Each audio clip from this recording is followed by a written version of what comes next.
Salut la team, je suis content de vous retrouver aujourd'hui parce qu'on va se faire un petit peu d'esthétique. Alors de l'esthétique, c'est vrai que j'en fais jamais trop parce que j'avais acheté des bagnoles qui étaient quand même assez vieillissantes avec des problèmes. Donc c'est vrai que mes premières priorités sont en général mécaniques. Mais bon, faire de l'esthétique, ça fait quand même un peu de bien, ça rend sa voiture un peu plus belle et ça fait toujours plaisir. Alors aujourd'hui, ce qu'on va faire, c'est qu'on va changer le pare-choc avant de la 528i. Alors, au niveau des pare-chocs, elle a une certaine histoire, la 528i. Quand je l'ai acheté, il y avait un pare-choc phase 2 avec des feux phase 2 que du coup j'ai changé avec des feux phase 1 et un pare-choc phase 1 qui était pas de la bonne couleur et qui était aussi un peu abîmé. Donc ce que j'ai décidé de faire, c'est du coup d'acheter un pare-choc neuf sur internet. Ça vaut à peu près 60 balles. Alors c'est du chinois, hein, c'est pas de l'OEM. Mais je m'en fous, on parle pas d'une caisse qui est refaite à neuf, je veux juste qu'elle soit propre. Et du coup, j'ai tenté de le repeindre moi-même, à la bombe. Du coup, bon, le résultat est pas un résultat de pro, c'est voilà, c'est loin d'être parfait. Faudrait pour bien faire que je le reprenne au papier de verre et que je fasse un petit pôle illustré, histoire d'éliminer la peau d'orange là où j'ai mis pas assez de vernis ou là où l'effet est pas top. Enfin bon, bref, c'est pas un travail de pro. C'était pas non plus ce que je recherchais. C'était une première expérience en peinture et avec les outils que j'ai, donc c'est-à-dire sans excentrique, sans rien d'autre.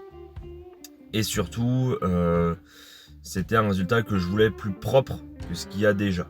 Donc vous allez voir de toute façon sur la vidéo, c'est aujourd'hui on peut difficilement faire plus dégueulasse.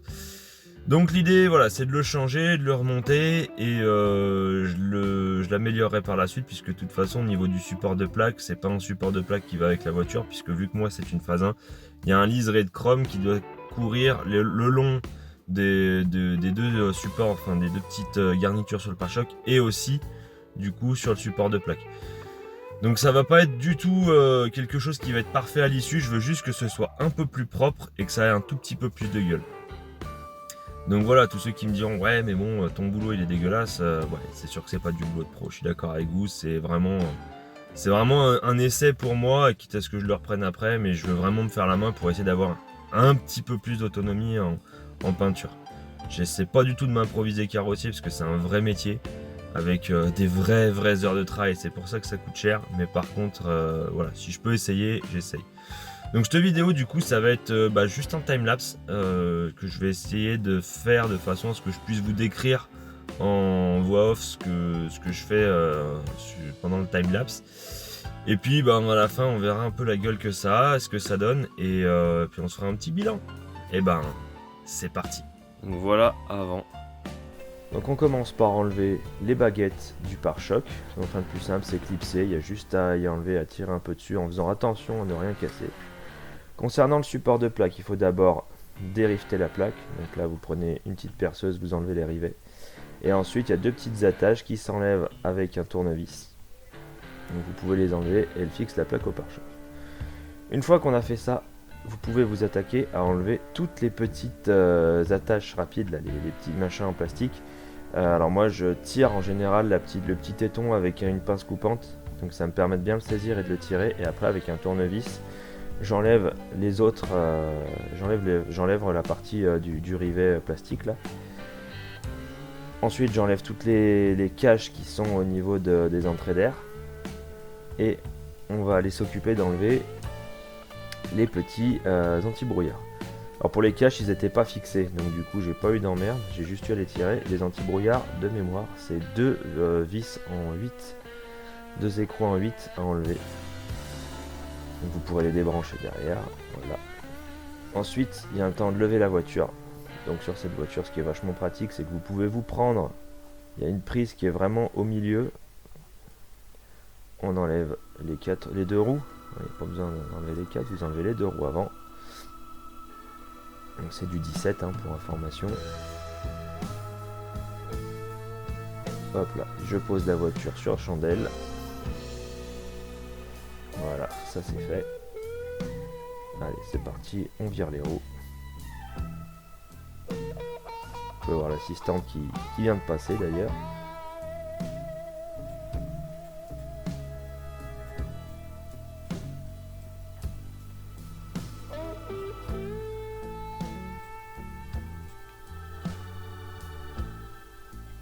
Voilà, ça c'est fait. Ensuite, on enlève les passages de roues. Alors vous n'avez pas forcément la nécessité de les enlever complètement. Vous pouvez enlever la partie avant des passages de roues et ensuite les replier sur eux-mêmes.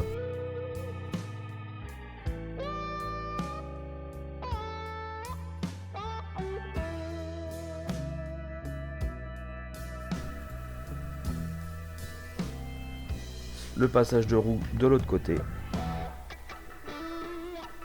Donc rien de plus simple, c'est des petites vis en 8 qu'on vient enlever. Il y a 2-3 rivets il me semble. Mais c'est si on enlève le passage de roue complet. Là c'est juste des petites vis en 8 que vous avez enlevé et vous venez replier le passage de roue sur lui-même.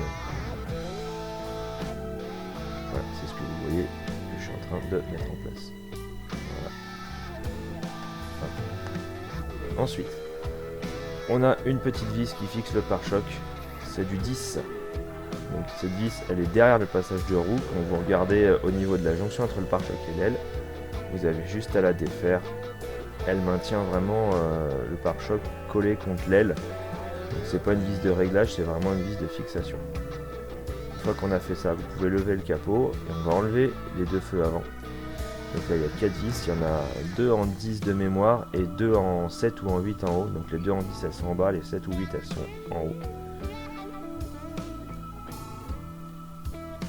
Les feux sur cette voiture sont pas compliqués à enlever et ça a l'avantage, ils ont l'avantage de ne pas avoir besoin d'enlever le pare-choc pour les enlever.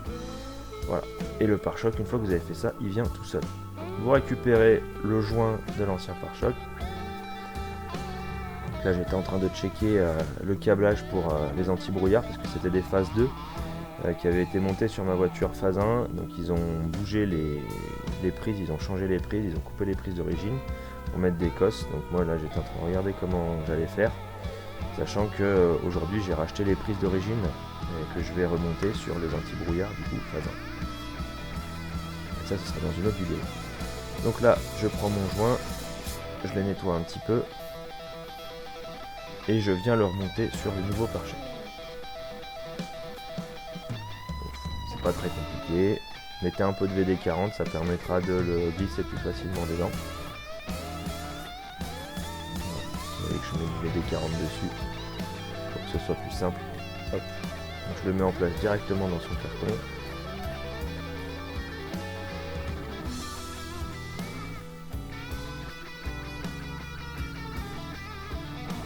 Donc il y a des endroits qui sont un peu plus chiants à mettre en place, surtout là où il y a des angles. Mais en étant patient, ça se fait tranquille.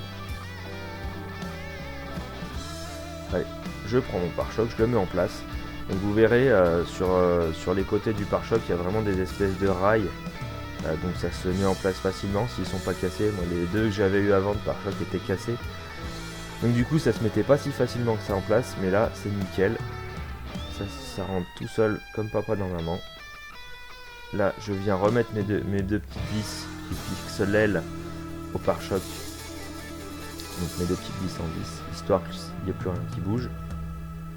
En tout cas que je puisse travailler dessus sans que ça tombe, parce que quand ça vient d'être peint, que ça tombe par terre, ça fait chier. Je remets mes petits rivets plastiques. Donc préalablement à avoir remis mes vis, j'ai fait le réglage, donc c'est-à-dire que j'ai dévissé un petit peu la fixation de là où sont fixées la jonction de l'aile et du pare-choc. J'ai démonté cette fixation là et je l'ai remonté un peu le pare-choc, ce que vous verrez il y a des jours, donc ça permet de régler le pare-choc. Je l'ai remonté un peu de façon à ce que ce soit plus joli. Là j'ai remonté mes anti-brouillards, rien de compliqué, donc sans les brancher parce que j'avais pas les câblages, maintenant je les ai. La partie chiante, donc là vous me voyez galérer pour remonter cette partie de conduite. C'est le conduit d'air en fait qui emmène de l'air frais au frein des arrivées d'air. Donc ça je vous conseille vraiment d'y remonter avant de mettre en place le pare-choc, parce qu'en fait après vous pouvez plus passer. Donc c'est une vraie galère, j'étais obligé de les séparer en deux, en plus elles étaient cassées, alors du coup c'était vraiment la misère. Donc remontez d'abord vos conduites d'air qui emmènent l'air au frein avant de mettre votre pare-choc en place. Après vous aurez juste à venir les fixer. Parce que quand vous voyez en termes de temps ce que ça m'a pris, hop, on remet le petit cache une fois que c'est fait. Sachant que pour le côté passager, la conduite, cette conduite, elle n'est pas bien remontée. Je m'y réattaquerai dans un second temps. Hop là. On remonte les passages de roue. Voilà. Donc on remet nos petites vis en 8 de chaque côté.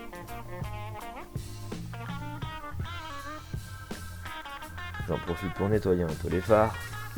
Hop là. On le remet en place, on le règle bien. Il faut bien le régler pour qu'il vienne rentrer.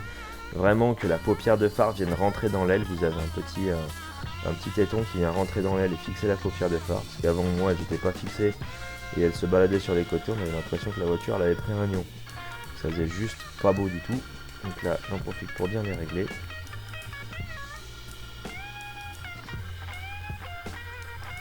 Voilà, c'est nickel. On fixe les phares.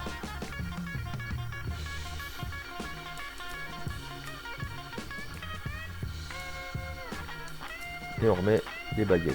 Donc les baguettes, bien les remettre en place. Ne pas hésiter à bien les fixer, bien faire gaffe que comme c'est neuf, que les petits clips soient bien rentrés, la vidéo doit être rentrée. Ensuite, on va remettre les petites grilles. Donc là, moi, mon anti-brouillard côté passager est cassé, donc il me manquait une vis. J'ai essayé de remettre les choses au mieux, mais il faudra que je le change à terme.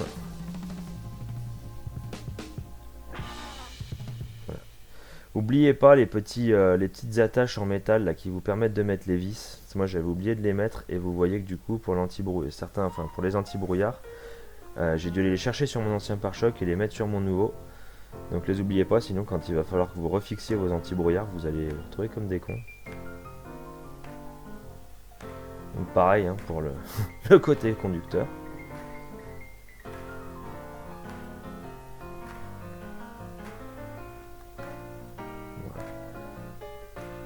Une fois que ça c'est fait, vous fixez bien vos anti-brouillards.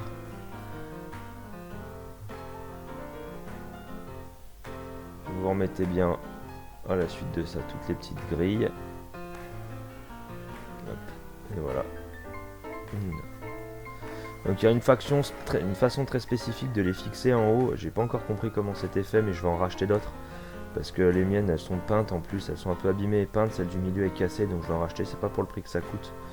Voilà, faut s'en priver, histoire d'avoir un résultat qui est vraiment propre. Voilà, c'était pas le cas, mais ça va venir, avec le support de plaque d'ailleurs. Donc, voilà. On commence par celle du milieu parce qu'elle tient les deux autres. En théorie, si elle n'est pas cassée, bien sûr. Donc il faut rentrer la partie du bas en premier et ensuite venir fixer la partie du haut.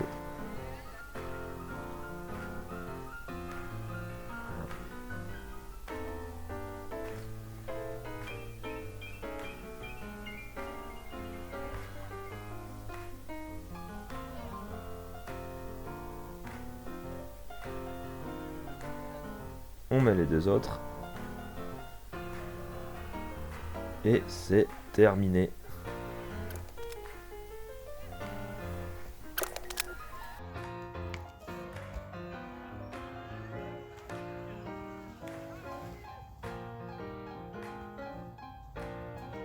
Bon, et bah ça y est, c'est posé.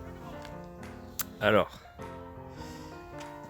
du coup, si on se rapproche un peu. Donc déjà, dans le genre des trucs qu'on va reprendre, il va vraiment falloir que je trouve le moyen de fixer ça beaucoup mieux. Parce qu'aujourd'hui ça tient pas et c'est pas de la bonne couleur, mais limite je vais les changer. Et pareil, ici je me suis rendu compte que celui-là il est cassé, donc du coup ça me décale tout le reste.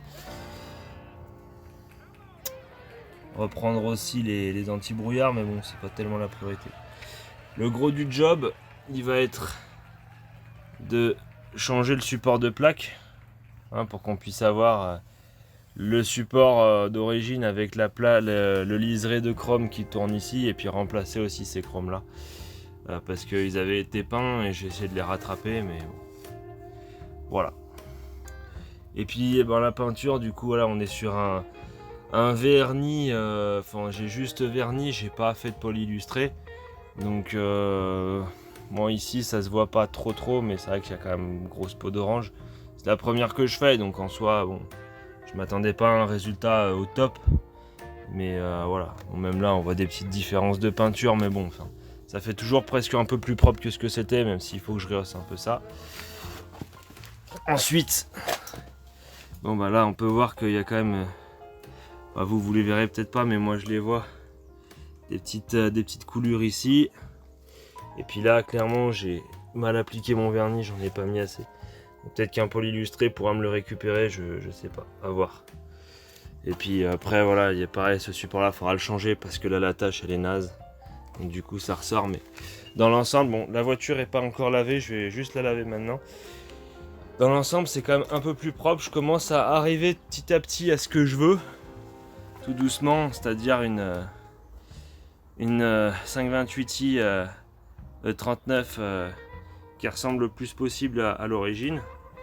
Bon, la seule différence ça va être que les feux avant sont modifiés, sont pas des feux d'origine, c'est avec des Angel Eyes, mais moi je trouve ça joli, donc c'est peut-être juste un moyen d'améliorer le look d'origine, donc moi ça me plaît.